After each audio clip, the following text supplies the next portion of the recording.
అందరికీ నమస్కారం. దీని ముందు 2018లో విజయవాడకు వచ్చాం.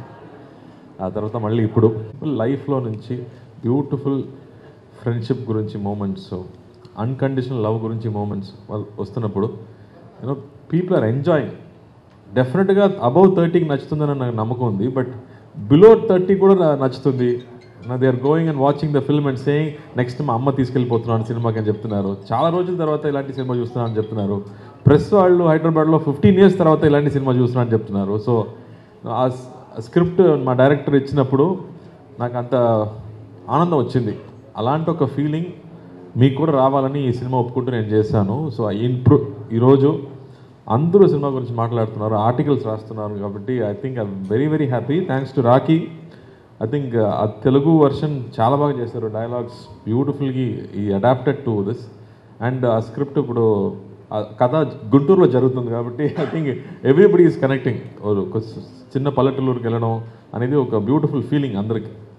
నాకు కూడా అది సమ్మర్ హాలిడేస్లో అలాగే జరిగింది. So I personally connected and everybody is personally connecting. యూఎస్లో ఉన్నవాళ్ళు, దుబాయ్లో ఉన్న వాళ్ళకి ఇంకా నచ్చుతుంది. అయ్యో మిస్ చేస్తున్నాను మా ఊరు, మా రిలేటివ్స్ అని మాట్లాడుతున్నారు. So very very happy with the feedback and result. So ఇక్కడ వచ్చింది థియేటర్కి వెళ్ళాలి, అందరికి థ్యాంక్స్ చెప్పాలి, అందుకే ఇక్కడ వచ్చాము. So thank you press and media friends కూడా మీ ఫీడ్బ్యాక్కి, మీ లవ్ అండ్ అఫెక్షన్కి చాలా థ్యాంక్స్ అండి. Thank you.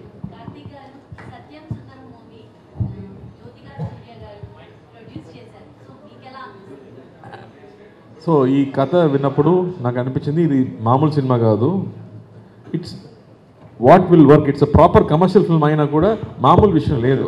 అది కరెక్ట్గా అండర్స్టాండ్ చేసుకుంటూ ఈ కథకి ఏం కావాలో, మా డైరెక్టర్కి ఏం కావాలో అది చేయాలి కదా. సో అది 2Dలో ఉంటే బాగుంటుందని నాకు నమ్మకం.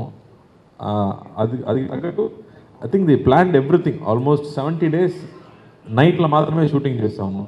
ద ప్రొడక్షన్ టీమ్ కానీ, కో ప్రొడ్యూసర్ రాజశేఖర్ గారు కానీ, the kind of support the gave for this film is very very special. ముఖ్యంగా ఇలాంటి సినిమాకి కొంచెం ఎక్కువ కావాలి. Because if you don't understand good cinema, ఈ సినిమా చేయడం కష్టం. So I'm very very lucky మా ప్రొడ్యూసర్ 2Dకి వచ్చింది.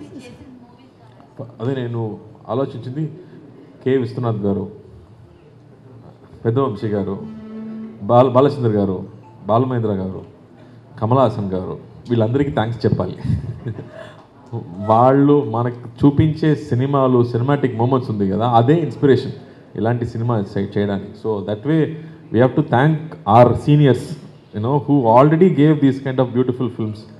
ఏదో ఒక టైంలో ఒక సీడ్ మా మైండ్లో పెట్టారు కదా, డైరెక్టర్ గారు కూడా అదే చెప్తారు, ఫాసిల్ గారు. They put one seed in our mind and that is giving hour strength to do these kind of films. So Karthik గారు అరవింద్ స్వామి గారితో చేశారు, ఇక్కడ అరవింద్ స్వామి గారితో చేశారు. సో ఎక్స్పీరియన్స్ ఎలా ఉంది? అండ్ అతన్ని బావా బావా బావా అంటూనే ఉంటారు. సో ఇక్కడ జనరేషన్ బాగా కనెక్ట్ అయిపోయారు బావా వర్డ్కి అనేది. సో ఎలా అనిపిస్తుంది, ఎక్స్పీరియన్స్ ఏంటి? నేను సెట్లో ఆయన్ని సార్నే పిలుస్తున్నాను. ఈ సినిమా తర్వాత నేను కూడా ఆయన్ని బావా అని పిలిస్తే బెటర్గా అనిపిస్తున్నాను. సార్ దీంట్లో వీఆర్ వెరీ క్లోజ్ అండి. I think we both connected so well. I finish the answer because మొత్తం నైట్లో జరుగుతుంది, ఇద్దరు మాత్రమే సినిమా మొత్తం. It's very very special. So ప్రతిరోజు ఈ సినిమా గురించి మాట్లాడడం, సిచ్యువేషన్స్ గురించి మాట్లాడడం, I think we enjoyed a lot doing it together and we both were in sync. We both knew this is special film, this is rare and you won't get it next year or after 5 years or 10 years అని we all felt it is very special. అందుకే ఈ సినిమాలో కొన్ని చిన్న చిన్న characters కూడా పెద్ద పెద్ద ఆర్టిస్ట్ చేశారు. I said no one scene it's okay, I want to do అని they all did it. So that's also respect to the writer but I think they all came and did it and made it very special. Actually story మొత్తం కూడా బావా బామర్దల మధ్యలో correct. So story విన్నప్పుడు అంటే ఒక బావా బామర్ది మీ రియల్ లైఫ్ లో మీ బావతో ఎప్పుడైనా ఇలా ఉన్నారా? మా ఇద్దరు same age, sister husband and we both are same age. So అది వేరేలాగా వచ్చింది. But this is not direct relationship కదా, ఇది కొంచెం డిస్టెంట్ కజిన్ అని చెప్పవచ్చు. So that is very very different. And అతని మీద నాకు ఎంతో రెస్పెక్ట్ ఉంటుంది, అతనికి అది తెలీదు. That is what is making it more special here. ఎందుకు నా మీద ఇంత ప్రేమ చూపించున్నాడు అని బావకు తెలీదు. So I think that is the very very special element of this movie. Sir Satyam సుందరంలో ఆలుగడ్డ, బంగాళదుంప మీరు లాస్ట్లో బంగాళదుంప ఇప్పుడు వరకు ఎవరు ఆ మాట చెప్పలేదు, మీరు చెప్పారు. అదేమో నా నేమ్గా మారుతుందో ఏమో నాకు భయం. సార్ బంగాళదుంప పార్ట్ 2 ఏమైనా ఉందా డైరెక్టర్ గారు? సత్యం సుందరంలో బంగాళదుంప పార్ట్ 2 ఏమైనా ఉందా? I don't know. I have to think about it. అంటే సినిమాలో మ్యాక్సిమం గంటన్నర వరకు అరవింద్ స్వామి గారు కార్తిక్ గారే కనబడతారు. మిగతా అంతా ఫ్యామిలీ ఇలా తీయడం వల్ల ఆడియన్స్కి వెళ్తుందని మీరు ఎలా? I always had confidence in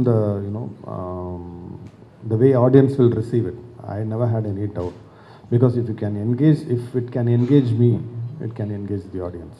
so చాలా గ్యాప్ తర్వాత 96 తర్వాత మూవీ తర్వాత చాలా గ్యాప్ తర్వాత సత్యం సుందరం తీశారు. సో ఇంత గ్యాప్ తీసుకొని కార్తీ గారితో మూవీ చేయాలని ఎందుకు అనిపించింది? See, I had no other option.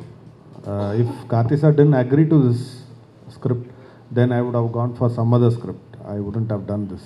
So I didn't have any option for Karthi sir and Arvind sir. It was fixed.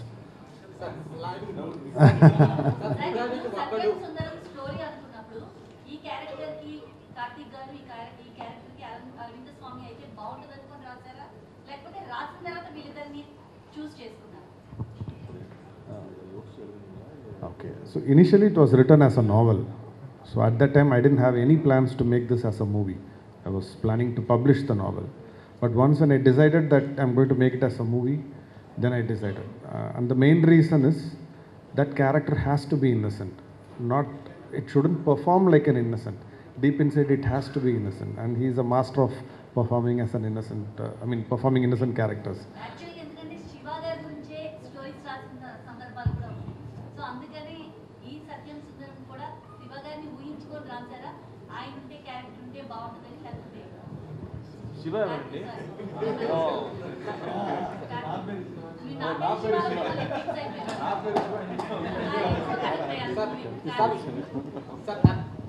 యుగానికి ఒకడు పార్ట్ 2 కోసం ప్రజలందరూ వెయిట్ చేస్తున్నారు. ముందా పార్ట్ 2 అనేది డైరెక్టర్ గారు అడగండి, సెల్వ గారు అడగండి. సరే, మహేష్ బాబుతో నాకు తెలియదండి. మంచి స్క్రిప్ట్ వస్తే నేను చేస్తాను. నా క్లాస్మేటే, నా స్కూల్ చదివేటప్పుడు ఇద్దరు same class. Next year starting అండి, నెక్స్ట్ ఇయర్ మొదలవుతుంది.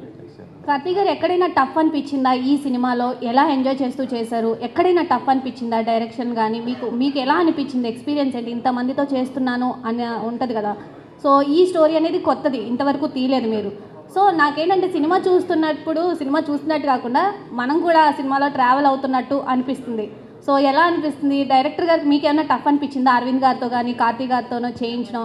మనం ఏదో టార్చర్ చేసామని అడుగుతున్నారండి. Controversial question.